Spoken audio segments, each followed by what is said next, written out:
Many thanks for staying with us. Nigeria's Vice President Kashim Shettima said the financial autonomy of local governments, which are directly responsible for providing primary education, will address the financial limitations that have prevented the alignment of administrative units with the local government's educational agenda.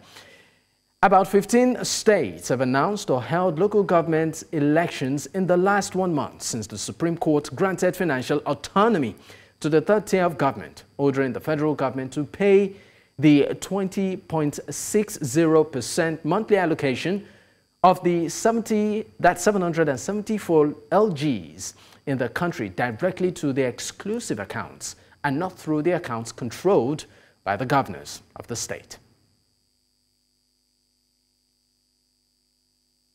Now joining me on the show tonight to shed more light on this are two amazing analysts. Now I have Michael Tiddy. Is the immediate past chairman, Warri South Local Government Council. He joins virtually from Abuja. I also have Yusuf Goje as the team lead, Kaduna Local Government Accountability Mechanism. He joins virtually also from Kaduna. Gentlemen, thank you for your time. Thank you for having me. All right, let me start off with... Yeah, Doctor, thank you for having me. All right, great. Let me start off with you, Mr. Tiddy.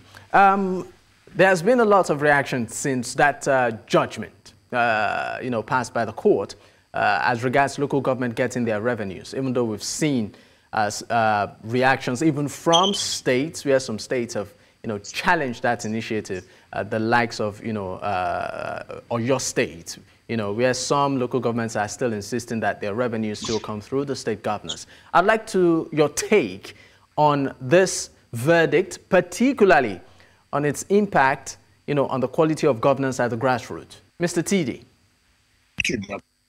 Yeah, Doctor, thanks for having me again. It's one of the best things that has happened in recent time to Nigerians, especially the locals. We are key stakeholders in the local government system are quite happy.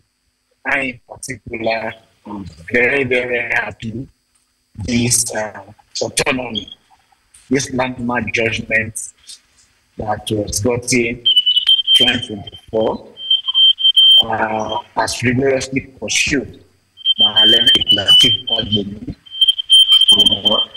to the effect that autonomy be given to the third-tier government, which, to my mind, the most important tier amongst the three tiers in our nation, Nigeria.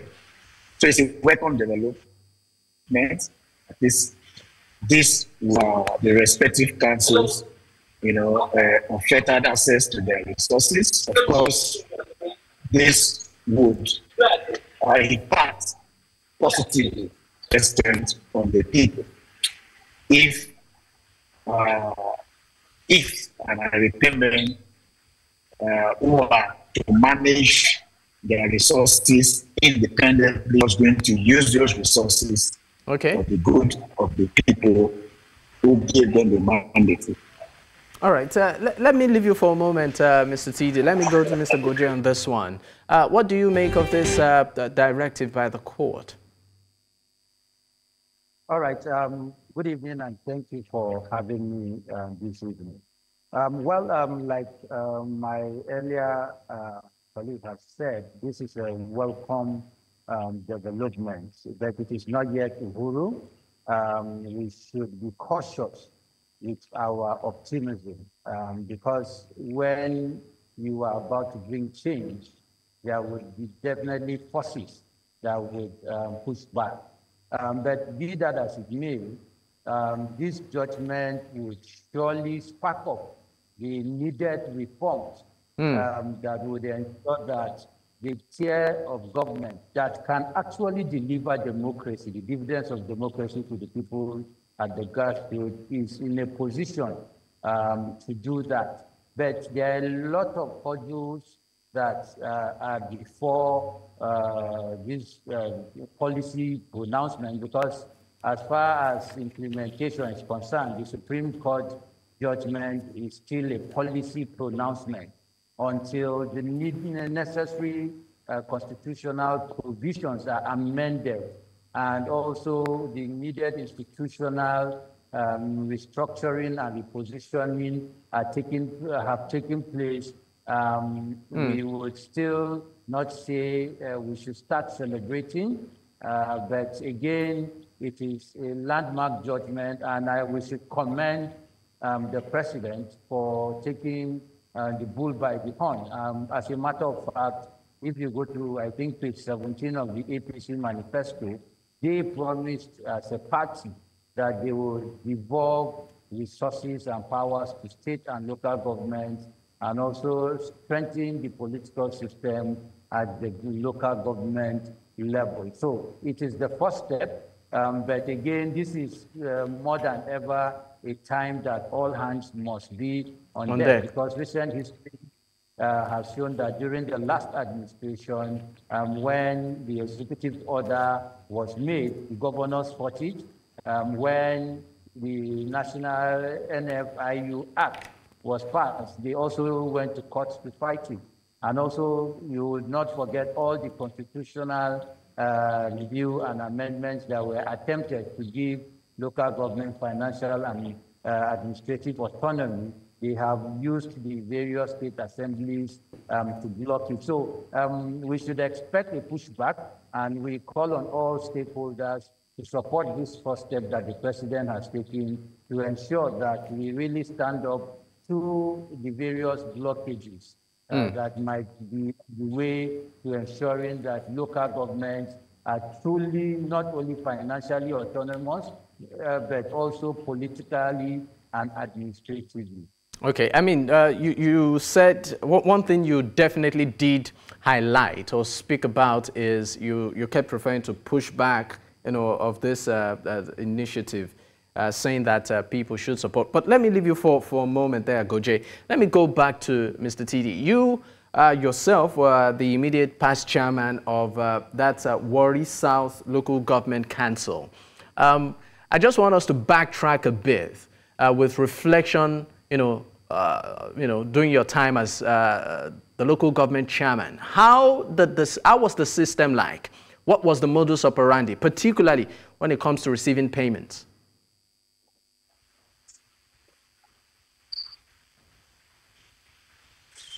Okay, thank you. It's still the same. What we experience is still the same thing because I understand the federal and state governments, they census an understanding to stay action on this,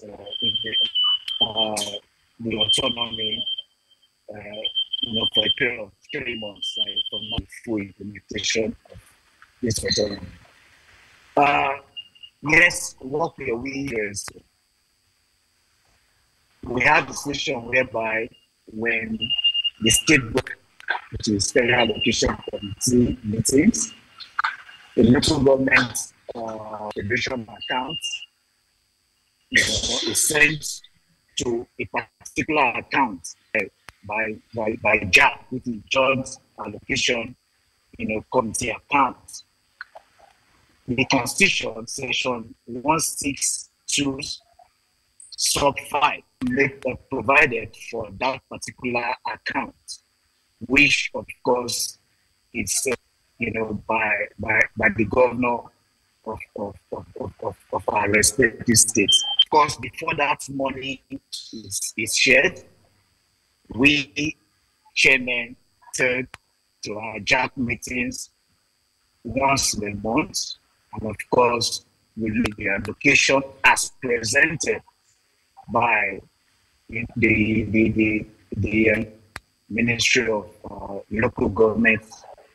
Of course, haven't given us the receipts, the financial receipts that came in from the respective local governments. Then, of course, there and then, of appropriation, takes effect in local government.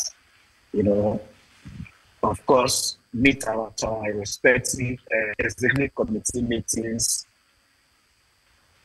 then bring out policies that was used in okay, so my question is this: was it the governor that determined what you got when you were local government chairman then, or was it as a result of what you presented? How exactly did it work? Was the governor in control of, what projects, you executed? How are you able to, if at all, finance any projects?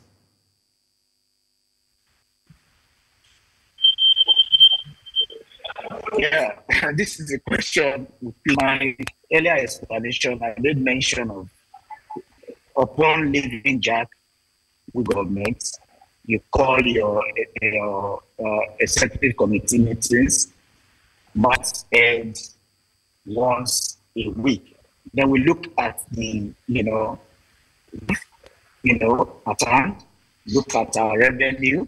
Don't forget we have IGRA also from FAC, by extension Jack. Then from there, as already highlighted, if I to speak for myself, the round was participatory. So I already generated my project for it. So of course, those projects were already need-based. So what projects were finances? So as soon as this money comes from the federation account of the chairman of JAG, who happens to be our governor, all it does is to show even instances where it's not, where the commissioner for local government affairs, sits in for him. We do there is deliberation. So deliberation as it concerns the money that comes from forget fact Jack is a constitutional matter as provided by Section 168. So it does not. All right, Mr. TD, I understand that we need to... We'll pick up from there. I understand we need to pay some bills now. Once we return, of course, we will pick up. Thank you for staying with us. We'll be right back. Many thanks for staying with us. If you're just joining us, this is Politics HQ on News Central Television. And of course, today we are looking at the local government autonomy, across financial autonomy, across local governments in Nigeria. I still have my guest with me. Of course, that's the immediate past chairman, Warri South Local Government Council, Michael TD. He joins virtually from Abuja, and also Yusuf Goje is the team lead, Kaduna Local Government Accountability Mechanism, who also joins me virtually from Kaduna.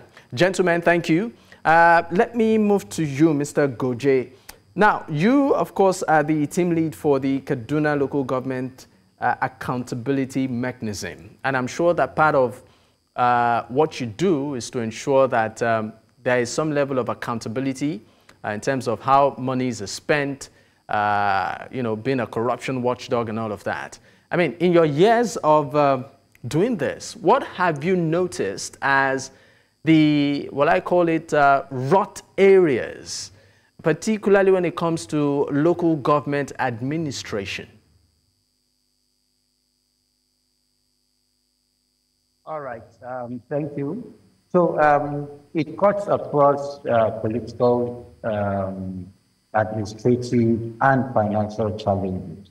And what happens, like Honorable Michael has highlighted, is that the money is sent to the joint state local government account. And when the money drops, there is a JAC meeting that is usually held with all the local government chairmen.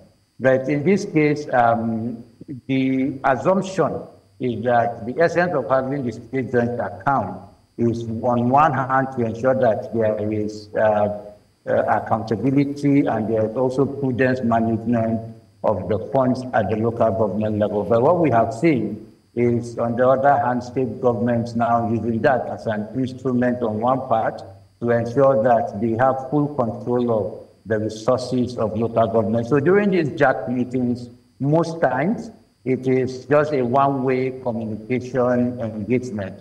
where state governments will tell them these monies have been used for, will be used for this and that and all of that, and they are giving a breakdown of how their own monies would be used.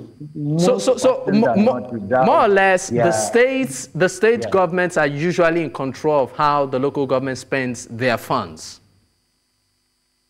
Yes, and it starts from the JAC.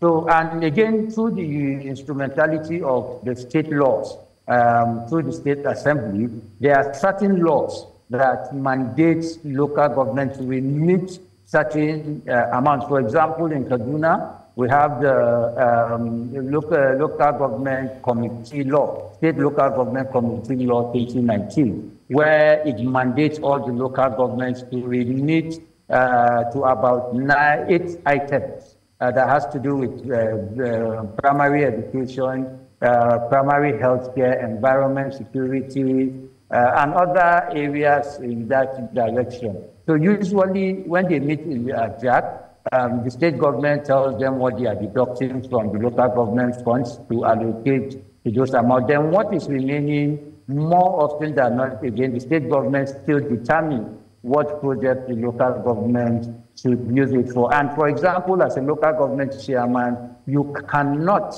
carry out any intervention or project demanded by your people without the clearance of the Ministry for Local Government.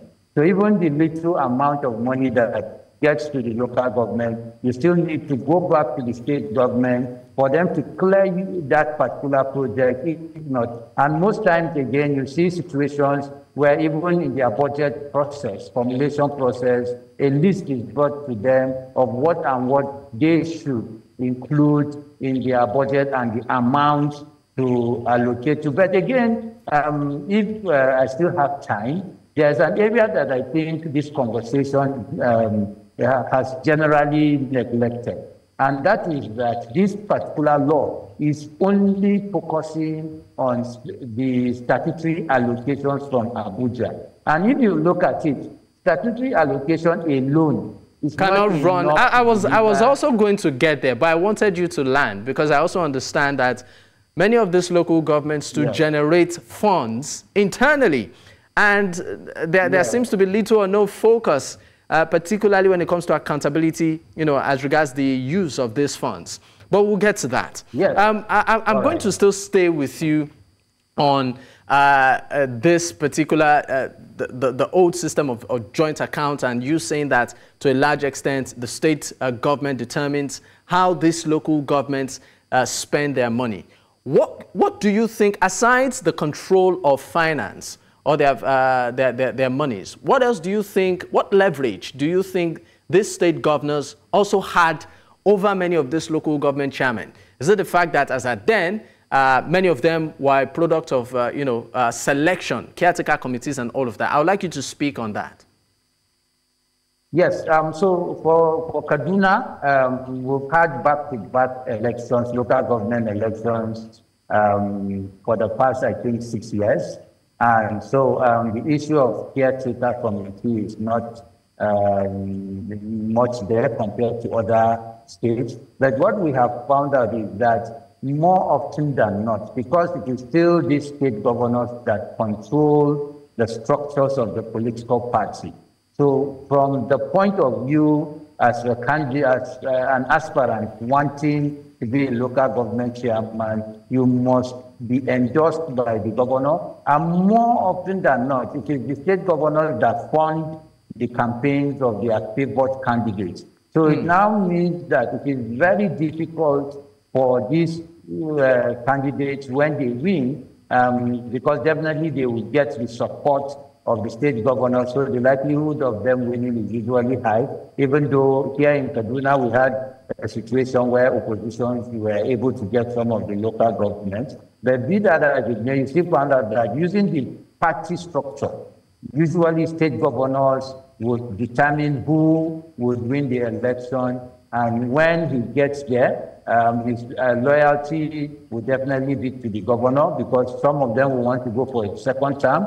So they know that to a large extent it will be based on how well they are able to demonstrate their loyalty to the governor. Then on the second hand, as a local government chairman, if you want to see stipends coming to you, no matter how small, you have to still be loyal to the governor. But, sorry, by stipends, what exactly do you mean? Is it stipends outside their regular allocation? What exactly do you mean by stipends? Yes, it's stipends, because when you look at the law I talked about, you have about 8 items that local governments must remit back to the state government. Immediately they get their statutory allocation. So what is remaining is what I call stipends, because it's largely not enough to either carry out any meaningful development. And even those stipends that is even remaining, usually you have to still go back to the state government, to the Ministry for Local Government, to get clearance as to whether you could go ahead to use it for a particular project or not. So that is basically the instrument. The major one is the political, which we used to have, which still exists, because even with the Supreme Court judgment saying that the money should only be sent to democratically elected councils. But what we have seen is that the primaries that are ongoing, it is the governors that just sat down and anointed these candidates. And they will invest all their resources. I'm sorry, I would like to pick you on that. You said the primaries that are ongoing, because we know that part of the new condition right now is that for these allocations to be paid directly, elections have to hold. So are you saying that the primaries that are ongoing seem to have an intense input of the state government? Yes. So for us in the civil society, because I'm not a politician, what we have observed is, for example, here the ruling party, most of what we had is that there was only one ticket for each of the local government aspirants. That's in Kaduna State? Yes. So we only had one. What I saw on social media, they did their primaries. And from all the ones I observed, all of them were unopposed. So they were all one candidate. We had of people going to the party secretariat, saying they are here to buy their forms, but they are told that these forms are not available for them to buy, or they had to call either the government house or whatever that is happening. I'm sorry, I'm trying to understand what you're saying exactly. You said that there's just a candidate, and that when some of them approached to buy their forms, they were told that there are no forms available. That is from the information we are hearing from the even party members and all of that. Because which party exactly? Which of the parties, please? Yes, the ruling party, the APC party in Kaduna State. That's what we are hearing, basically. And we've also met with people that has really agreed that there was no fair play, even allowing them to buy the forms, talk less of them even contesting in the primaries. So there was no contention or contest in most of the primaries that held, because the candidates had already been determined by that factor. So there are a lot of, why I don't want to go deep into, because for us as civil society, we are very careful not to dabble into the political activities that is happening, because we are to stand in the middle. So it doesn't look as if one is just attacking one party. Okay, let me leave you for a moment, Mr. Goje, and of course we'll still come back to that conversation as to how the internally generated revenues by local governments are being utilized. You speak on that, but let me bring in Femi Lawson. Now, Femi Lawson is actually the Executive Director, Center for Public Accountability. That's the CPA, Osun State. Thank you for your time, Mr. Femi Lawson. Good evening, Dapo. Thank you for having me. It's great to have this conversation with you again. I want to believe that you followed a bit of what Mr. Goje has been saying. Now, my question to you is this. One would hope that this directive, this verdict by the Supreme Court saying that local government should enjoy some level of autonomy financially and even politically would allow for some, level of freedom. But right now it's painting a scenario for us where for the primaries, for instance, in Kaduna State, there's still some impute, heavy control by the state government. What does that make of this directive? Is it a way forward, or we are just moving in circles? It is a way forward, because where we are today was not where we were some couple of months back, especially when you look at the power of the local government in the country. But today, there's a verdict of the highest court in the land stating that the revenues accruable to the local government must be directly paid into their account. So it is a step forward. The next step, which Nigerians must continue to demand for, because the Supreme Court didn't just wake up to give this judgment. The fact that the federal government went to court is a product itself of persistent agitation by civil society organizations, by Nigerians, by the media, and a lot of interested persons about the way the local government administration in Nigeria was being abused, mostly by some states governors. So the next step would now be the conduct of local government elections. And that is where the concerns of Mr. Goje is coming from. If today we have been able to secure autonomy for the local government, that their funds can now be directly paid into their various accounts, I think it is also achievable for us to demand for deepening the democratic process of electing leadership for the local government. So it will not come from heaven. It is not going to be willfully given by any governor. It is what Nigerians must demand for, that not just, how the election is conducted, but that the process becomes even more credible than what we can call any election in Nigeria today. Because that the level of government is the closest to the people, is a crucial level of government, and it has its direct impact most on the people, even than the state and the federal government. And that is why Nigerians must be interested in who governs them. I don't want to believe that it is not achievable. In 1999, in Oyo State, for instance, we had the Alliance for Democracy being in saddle of leadership, but we have chairmen of local government from other political parties, including PDP and APP there, in Oyo State. So I want to believe that getting autonomy financially for local government just a couple of weeks ago would not automatically translate to a total independence for the local government. Nigerians, particularly the civil society, must deepen, this process by demanding further for, credible processes of electing leadership. And I don't think there is really anything to fear for now, aftermath of the judgment. All right. Let me leave you for a moment, Mr. Lawson. Let me go back to Mr. Goje. You talked about the internally generated revenues of many of these local governments, which, of course, seems not to be in the radar. Everyone seems to focus on what comes from the center. I would like you to speak on that, particularly with heavy reference to the issues of accountability and how these monies are spent, and if at all, they are properly, within the books. Thank you very much. So one of the things that I want to just state is that while all the attention has been towards the Supreme Court judgment around the federal government spending about 20% of the statutory allocations to the local government directly to them.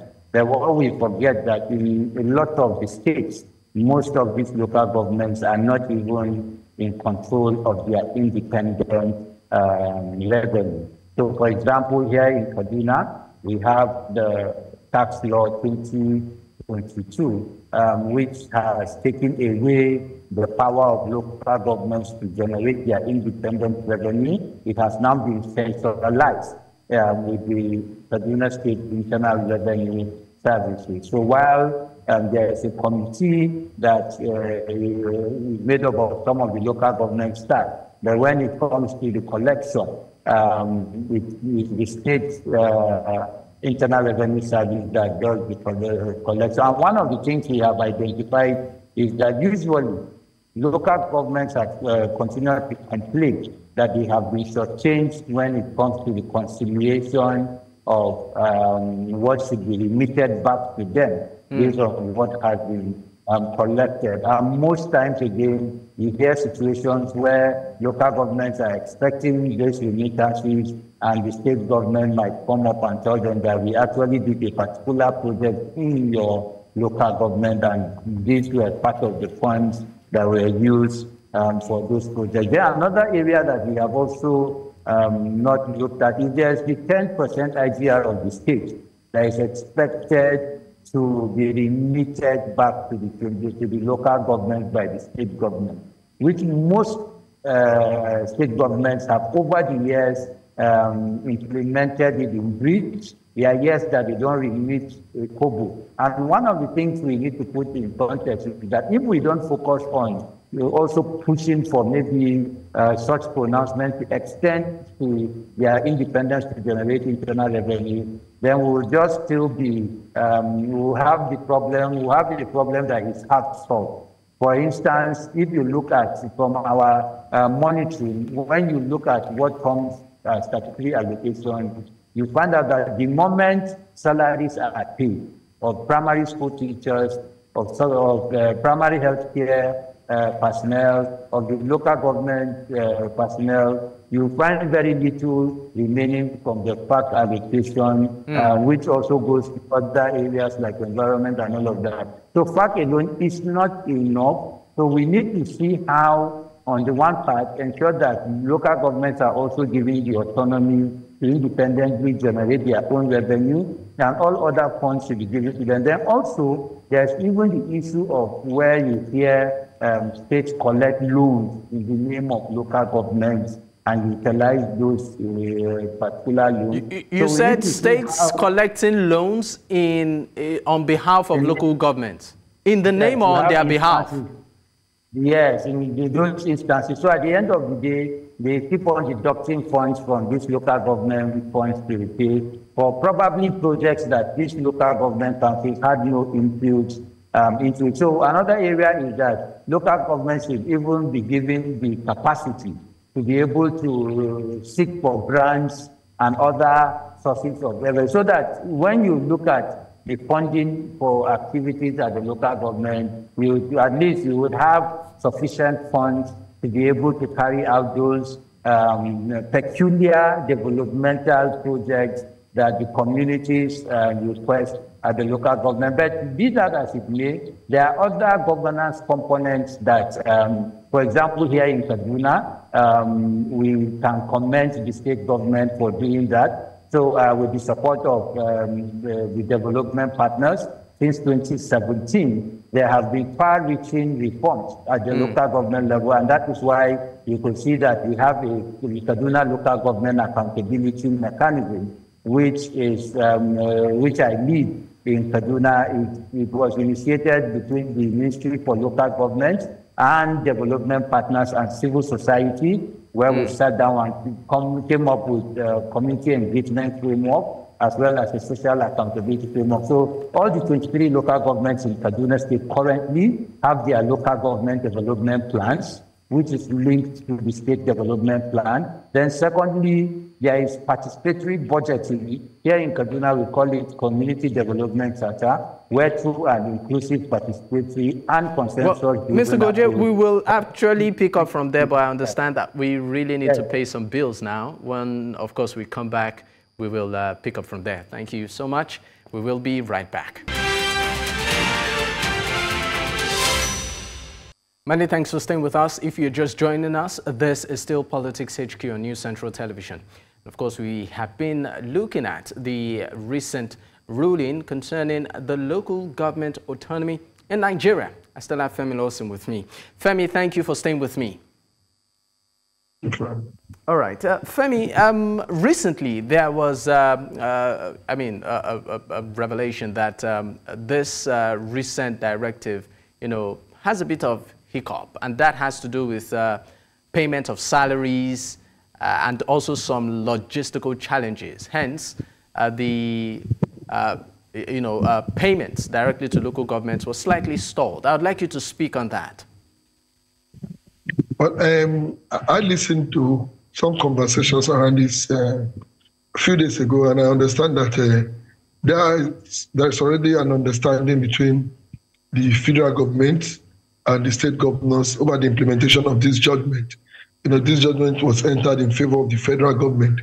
I don't think there will be any issue when issues of leadership at the local government levels are concerned, because if you understand that most of the local governments, many of the local government rather in Nigeria are under the leadership of caretaker committees, in some states transition committees. Only some have conducted election and are led by democratically elected leadership. So I'm very sure by the virtue of the ruling by the Supreme Court, it might become difficult for caretaker committees or transition committees in charge of local government to have access to funds because they are binded, by that decision of the Supreme Court.